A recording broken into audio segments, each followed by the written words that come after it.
Alright, welcome to day 21 of our 120 videos in 120 days to help your movement and mobility for Brazilian Jiu-Jitsu. Today we're going to build off of yesterday's video. If you haven't watched that, go back, take a peek so you learn the foot positions. Today what we're going to work on is if the person steps out of the sweep that you were initially starting with. So you're going to have a counter to that, okay? So today's going to be about the counter to the counter, but not the counter to the counter of the counter. Alright, check it out.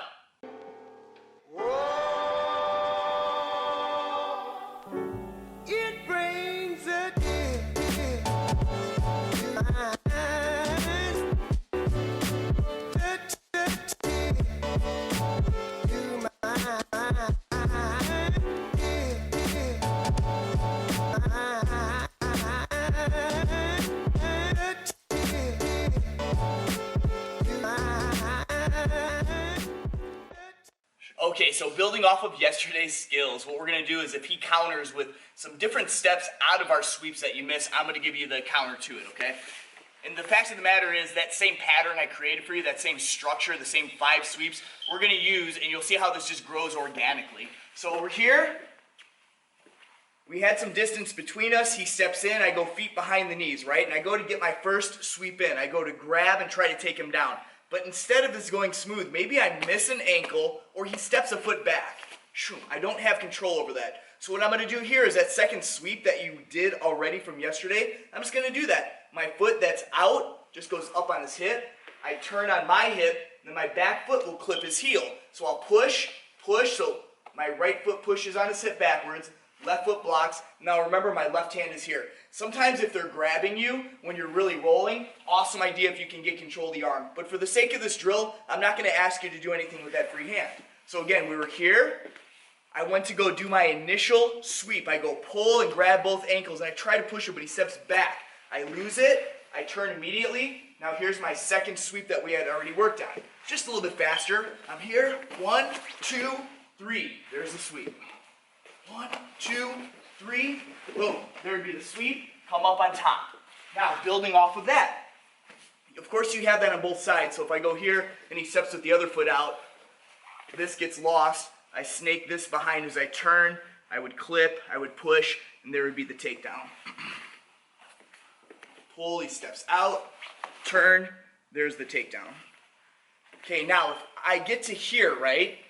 If I'm at this middle distance, I do need to close this gap. See, I can't grab the ankles. I have to pull and grab. Now, at any time during that, if I don't have his ankles, if I go and he steps back, I'm going to let him pull me up. I'm connected. So I do a little bit of a sit-up, but his backward motion pulls me up. I drop both feet behind his heels. I push on his hips. And when you push, you want to split your feet like this at the same time. I'm not going to do that to Andrew. If you have a partner that's not flexible, you do make them do the splits, so be careful. Not the full splits, but their legs will split suddenly, and sometimes some groin injuries can happen there. So, be careful with your partner. I'm here, I pull him, but he steps back instead. I allow him to pull me up. These are hooked behind his heels. My toes are out, and I would push here. The more I split his legs, the easier it goes down. So the first one we were doing was I pull, he steps out. I immediately go to this sickle type sweep. Next, I pull, but he pulls and steps away. I allow him to go backwards, but I follow him up and I push.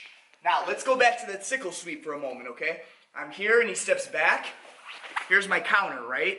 But if he takes this foot out, maybe I wasn't doing a good job of holding. He takes it out. What I'm going to immediately do is I'm going to flip my hips and I'm going to roll up to the other side and then get another sickle sweep in. Now this, as soon as you feel like the ankle is leaving your hand, you've got to immediately switch sides and you've got to dive for that ankle with your free hand. So I was here in the beginning, I go pull, he steps back, I go to here, he steps out, I immediately come here, this foot's going to go up to his hip, I have a look, see this? I'm not quite reaching it, so I scoot in. Now I'm pushing, pulling, and there's the takedown. Steps, 1, steps again, 2, boom. 3. We'll go this direction. So again, I go grab, he steps. 1, steps again. 2, and 3. That would be the final takedown. Pull, steps. 1, steps. 2, I'm pushing, finding my space that I've drilled from that last video over and over. This is touching the back of the heel, the ankle landmark. This is holding his heel. 3, that would be the final takedown. And you see, you sort of have a counter for counter with each one. Remember going back to the first one, he goes straight back, sit up. Maybe I go to do that, so he steps back, I sit up and he pulls the foot out. Now look, this is where I can go grab, get my hip down, and find that sickle sweep. So all of these work really well together. One more time. So I'm here, I follow him up, he steps out. I grab, scoot in, there's the sickle sweep. If I have both and he steps back, here, maybe he steps out again, here, there's another sickle sweep. So combining all those, you can see that there's a lot of movement that you can get out of that.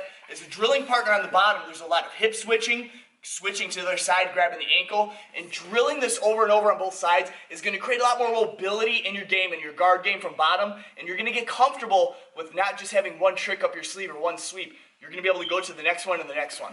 All right, I hope this helps you guys. Give me a subscribe, a thumbs up, a comment. Let me know if you guys liked it. All right, see you at the next video.